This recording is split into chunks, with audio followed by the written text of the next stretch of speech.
Солтүстік Қазақстан облыстық мемлекеттік кіріс департаменті жариялаған чекті суретке түсірде тосын сый ұтып ал акциясының алғашқы жеңімпазы мәлім болды. Бір ай ішінде аталмыш шараның талаптарын бұлжытпай орындап, белсенділік танытқан қала тұрғыны құрмет грамотасымен және бағалы сыйлықпен марапатталды.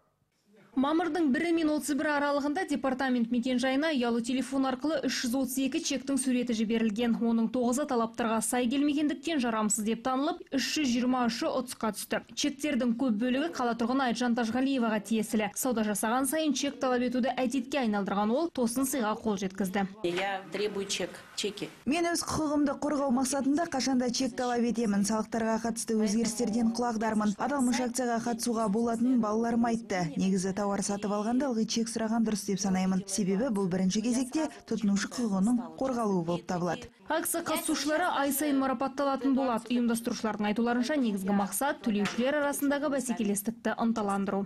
Цель этой акции. Акцияның мақсаты азаматтардың белсенділіктерін арттырып, тұрғындардың салық бойынша білімдерін жетілдіру, сондай-ақ бюджет кірісін көбейтіп, көлеңкелі экономиканы төмендету.